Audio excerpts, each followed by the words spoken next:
I took a look one time at, I think if you just go to 13 former Confederate states, you're talking about almost 170 electoral votes in the race to 270.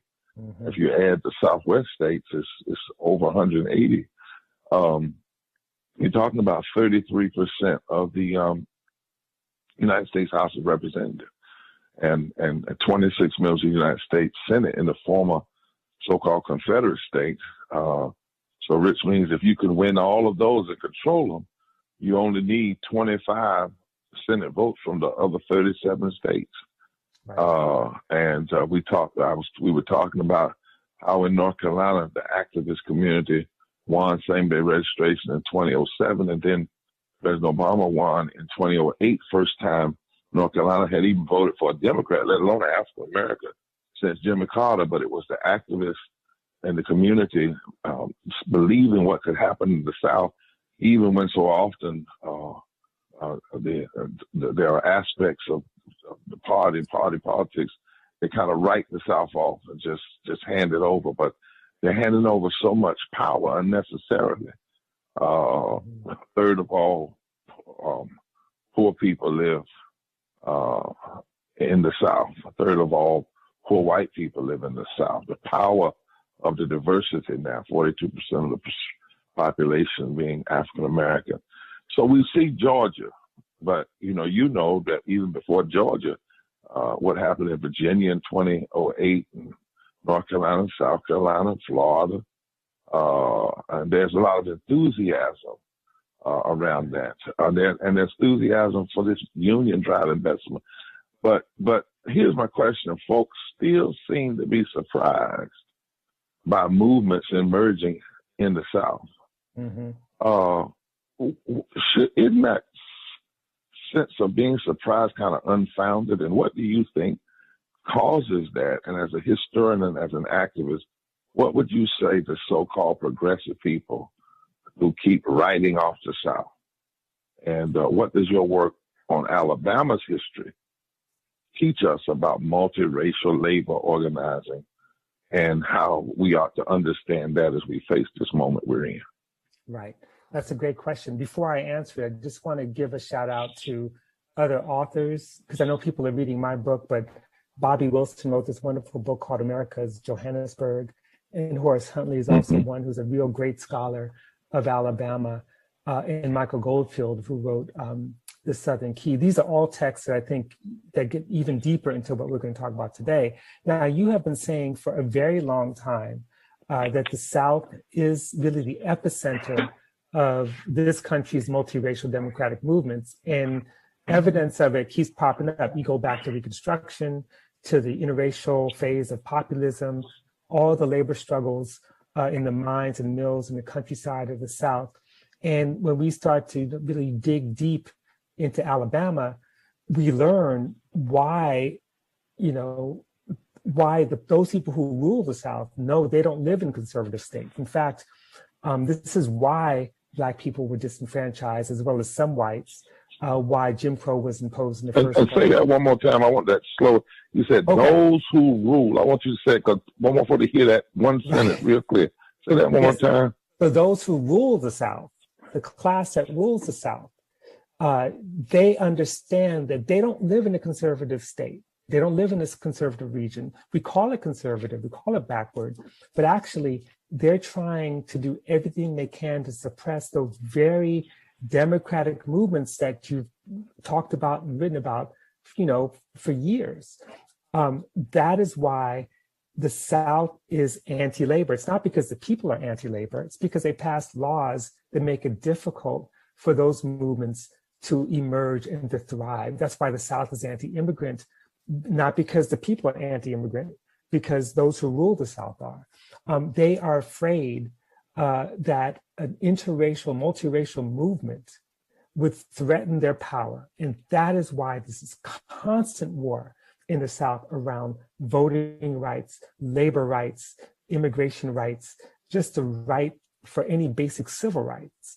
So if you look at Alabama itself, it has a very long history of labor struggles going back to the United Mine Workers in the 1890s, the Knights of Labor, all the way especially the 30s and 40s, which in many ways is the heyday of multiracial, interracial labor struggles in the South. And that was because of two things. One, the role that the left, particularly Black and white communists, played in the 30s, but also because of the New Deal. The New Deal basically protected workers and provided things that we take for granted today, like the National Labor Relations Board, which mediate disputes, and also just the right. The New Deal basically guaranteed the right of workers to organize unions.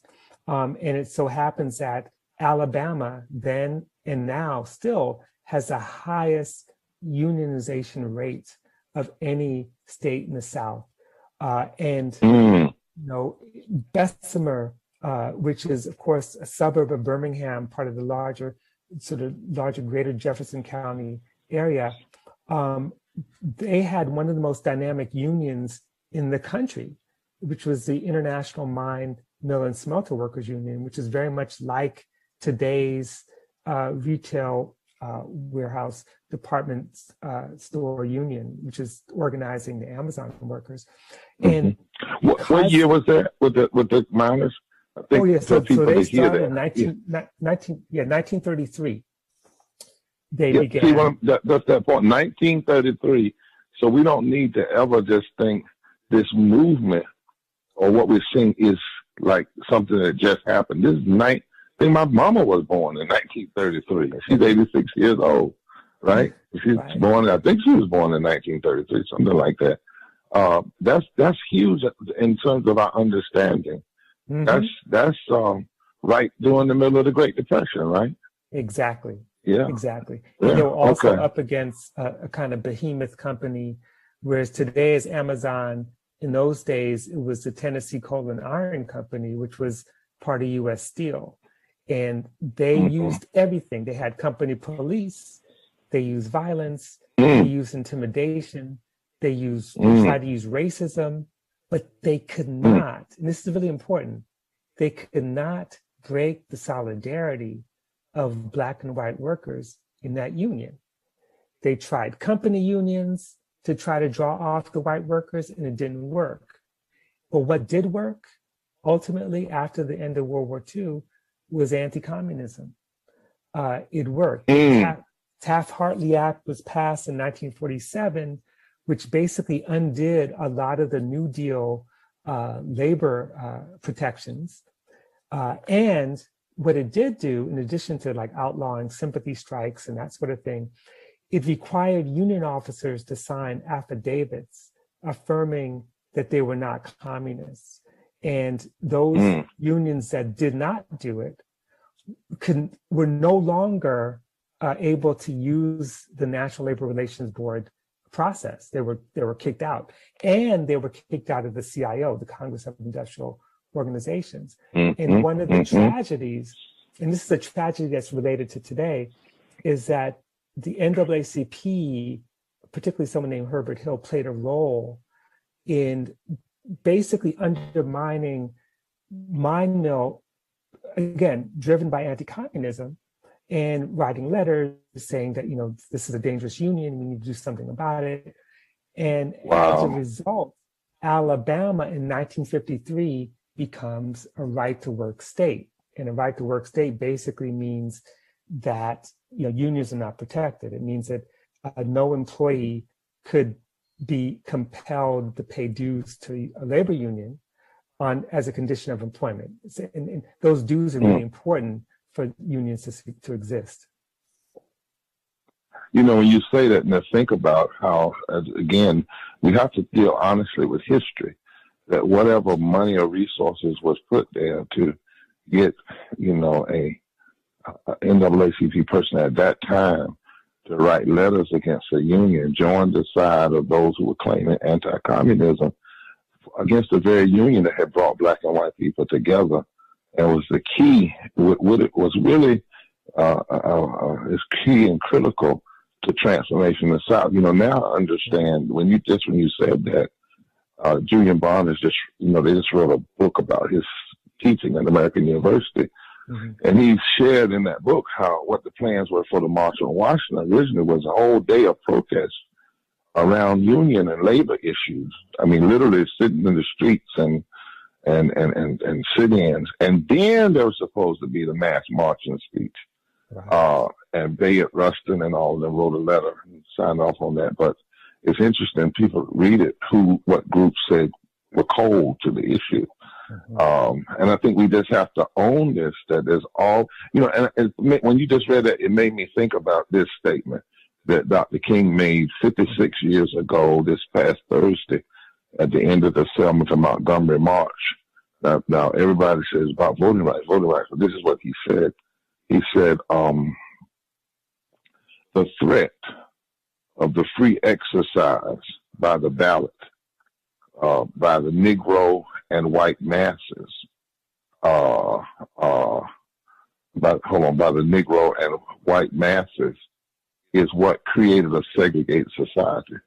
This is what happened when the Negro and white masses of the South threatened to unite and build a great society, a society where greed and poverty would be done away with. Now, this is at the end of the march from Selma to Montgomery, and King is talking about greed, poverty, and power. And he said the battle to suppress the vote and the battle to suppress labor rights, basically has been the tactic used by the Southern aristocracy to hold on to their money, right? And that's fine. And Rob sent me a note saying, and then after the corporate power structure and the racists, misused the NAACP to do that, then that same power structure turned around and outlawed the NAACP in Alabama. Exactly.